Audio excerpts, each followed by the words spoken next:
Welcome to Naskar academy YouTube channel. আজকের এই big breaking আপডেটটি কলকাতা ইউনিভার্সিটি ও তার আন্ডারে থাকা বিভিন্ন কলেজগুলির ছাত্রছাত্রীদের জন্য। যদিও এটি কলকাতা ইউনিভার্সিটি ও তার আন্ডারে থাকা বিভিন্ন কলেজগুলির ছাত্রছাত্রীদের ইম্পর্টেন্ট আপডেট হলেও পশ্চিমবঙ্গের বিভিন্ন ইউনিভার্সিটি ও তার আন্ডারে থাকা বিভিন্ন কলেজগুলির ছাত্রছাত্রীদের জন্যও ইম্পর্টেন্ট আপডেট হতে চলেছে। তো আমরা ইতিপূর্বে দেখেছি যে পশ্চিমবঙ্গে প্রচণ্ড গরম পড়েছিল। সেই গরমের কারণে পশ্চিমবঙ্গের মাধ্যমিক শিক্ষা পর্ষদ এবং উচ্চ মাধ্যমিক শিক্ষা সংসদ 4 মে তারিখ থেকে গরমের ছুটি টেনে এনে 22 এপ্রিলে পর্যবেসিত করেছিল। ফলে অনেকটা আগে কিন্তু গরমের ছুটি পড়ে গেছিল পশ্চিমবঙ্গের বিভিন্ন মাধ্যমিক ও উচ্চ মাধ্যমিক স্কুলগুলিতে। ঠিক এই জায়গায় থেকে দাঁড়িয়ে কলেজ এবং বিশ্ববিদ্যালয়ের ছাত্রছাত্রীরা তারা প্রশ্ন তুলেছিলেন যে গরম কি কেবলমাত্র মাধ্যমিক উচ্চ মাধ্যমিক ছাত্রছাত্রীদের লাগে, কলেজ বা ইউনিভার্সিটির ছাত্রছাত্রীদের কাছে কি গরম লাগে না? তাহলে এই তীব্র গরমে আমাদের কি গরম সহ্য করে ইউনিভার্সিটি ও কলেজে যেতে হবে? তাহলে এর কি প্রতিবিধান আছে? একটা কি বৈষম্যতার জায়গা প্যারালালি তৈরি হচ্ছে না? ঠিক এই রকমই একটি পরিস্থিতিতে কলকাতা বিশ্ববিদ্যালয় ও পশ্চিমবঙ্গের উচ্চশিক্ষা দপ্তর প্রচণ্ড গরম ও হিট ওয়েভের পরিপ্রেক্ষিতে জরুরিকালীন আপাতকালীন কলকাতা বিশ্ববিদ্যালয় ও তার আন্ডারে থাকা বিভিন্ন কলেজগুলিতে ছুটি ঘোষণা করলো।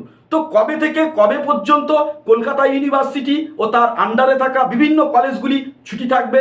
তাপপ্রবাহের কারণে ক্লাস বন্ধের বার্তা দিল কলকাতা বিশ্ববিদ্যালয়। তীব্র গরমের এবং তাপপ্রবাহের কারণে কলকাতা বিশ্ববিদ্যালয় এবং তার অধীনস্থ সমস্ত কলেজ ক্লাস সাসপেন্ড রাখার সিদ্ধান্ত নিয়েছে।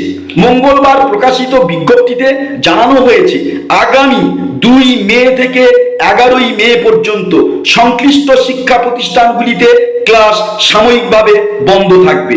ঠিক এই রকমই একটি পরিস্থিতিতে কলকাতা বিশ্ববিদ্যালয় ও তার আন্ডারে থাকা কলেজগুলিতে যেখানে ছুটি ঘোষিত হলো হিটওয়েভের কারণে, তাহলে এই প্রসঙ্গে অন্যান্য পশ্চিমবঙ্গের বিভিন্ন কলেজ এবং বিশ্ববিদ্যালয়গুলির সেখানে কি পরিস্থিতি আগামী দিনে দাঁড়াবে? সেখানে কি কলকাতা ইউনিভার্সিটির পদাঙ্ক অনুসরণ করে অন্যান্য বিশ্ববিদ্যালয় ও তার আন্ডারে থাকা কলেজগুলিতে কি ছাত্রছাত্রীরা ছুটি পাবে? বিভিন্ন বিশ্ববিদ্যালয়তে এবং বিভিন্ন কলেজগুলিতে এই মুহূর্তে বিভিন্ন সেমিস্টার পদ্ধতিতে পরীক্ষা চলছে। তাহলে এই যে সেমিস্টার পদ্ধতি পরীক্ষা চলছে, আবার এই টাইমলাইনের মধ্যে প্রচণ্ড গরম, তাহলে ঠিক এই জায়গায় থেকে দাঁড়িয়ে বিভিন্ন বিশ্ববিদ্যালয় বিভিন্ন কলেজগুলি কলকাতা ইউনিভার্সিটির পদাঙ্ক অনুসরণ করে বিভিন্ন সেমিস্টারের এক্সামগুলিকে স্টপ দেবে এবং গরম পরিসমাপ্তির পর আবার কি পুনরায় সেমিস্টারের পরীক্ষাগুলো চালু হবে? এ নিয়েও কিন্তু প্রশ্ন এবং জল্পনার অন্ত নাই। এরও মাঝখানে বিভিন্ন প্রশ্ন আসছে যে প্রচণ্ড গরমের কারণে অনেক ছাত্রছাত্রী এই দাবি তুলছে যে হল এক্সামকে প্রত্যাহার করে দিয়ে অনলাইন এক্সাম যাতে কন্ডাক্ট করানো যায়, তাহলে সেক্ষেত্রে একদিকে পরীক্ষাও হবে, তার পাশাপাশি ছাত্রছাত্রীরা প্রচণ্ড হিট ওয়েভের থেকে রক্ষা পাবে। তো পরবর্তী যে আপডেটগুলি আসবে, এই ছুটি সংক্রান্ত আপডেট বা অন্যান্য অফিসিয়াল আপডেট আসবে বিভিন্ন বিশ্ববিদ্যালয় ও কলেজগুলি, সেই আপডেটগুলি পেতে আমাদের চ্যানেলে নতুন হলে অবশ্যই করে আমাদের চ্যানেলটি সাবস্ক্রাইব করে রাখবে।